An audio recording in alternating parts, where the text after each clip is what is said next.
1993 के विधानसभा चुनाव में भारतीय जनता पार्टी को 70 में से 49 सीटों पर जीत हासिल हुई थी।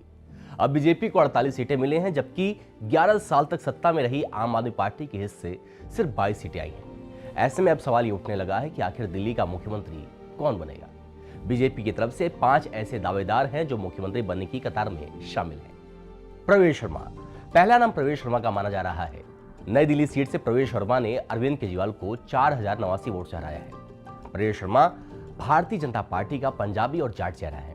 प्रवेश शर्मा राष्ट्रीय स्वयं नामक एक संगठन भी चलाते हैं। वो दिल्ली के पूर्व मुख्यमंत्री और भाजपा नेता दिवंगत साहिब सिंह वर्मा के बेटे हैं। ये परिवार दिल्ली के प्रभावशाली राजनीतिक परिवारों में से एक है। प्रवेश शर्मा के चाचा भी राजनीति में हैं। वो उत्तरी दिल्ली नगर निगम के मेयर रह चुके हैं और उन्होंने मुंडका से 2013 में विधानसभा चुनाव लड़ा था।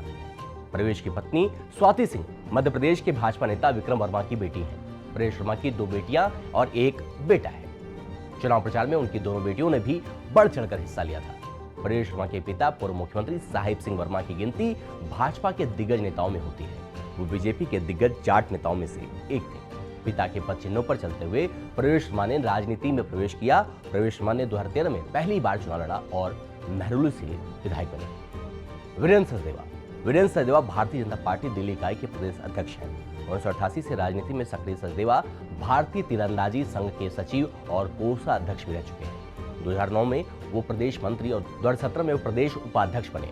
वीरेंद्र सचदेवा लोकसभा चुनाव के पहले से ही आक्रामक रणनीति पर काम कर रहे थे। वीरेंद्र सचदेवा संगठन के व्यक्ति माने जाते हैं। दिल्ली का चुनाव उनके नेतृत्व में हुआ है। ऐसे में वीरेंद्र सचदेवा का भी दावा मजबूत माना जा रहा है। मनजिंदर सिंह सिरसा, बीजेपी नेता मनजिंदर सिंह सिरसा पर भी पार्टी मुख्यमंत्री का दांव खेल सकती है।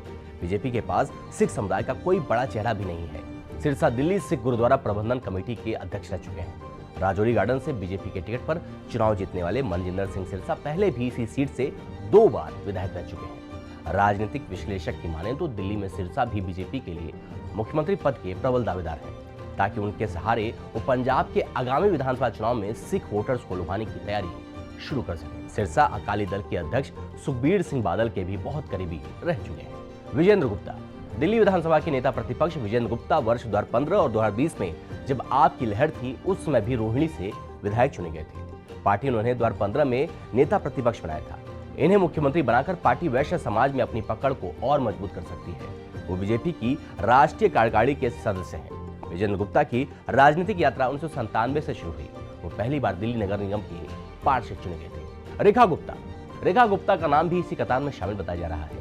भारतीय जनता पार्टी अगर किसी महिला को मुख्यमंत्री बनाने की राय रखती है तो पहली पंक्ति में शामिल है। शालीमार बाग से रेखा गुप्ता ने करीब 30,000 वोट से जीत दर्ज की है। वो इस सीट पर 2020 के चुनाव में मामूली अंतर से हार गई थी। रेखा गुप्ता दिल्ली नगर निगम की पार्षद और दिल्ली विश्वविद्यालय छात्र संघ की अध्यक्ष भी रह चुकी हैं। राजनीतिक विश्लेषकों की माने तो बीजेपी महिला और वैश्य समुदाय दोनों को ही रेखा गुप्ता के जरिए साध रही है। हालांकि बीजेपी हमेशा अपने चयन से चौंकाती रहती है। उड़ीसा हो या छत्तीसगढ़, राजस्थान या मध्य प्रदेश, बीजेपी ने हमेशा ऐसा नाम चुना है जो कि बहुत चर्चा में न रहा हो।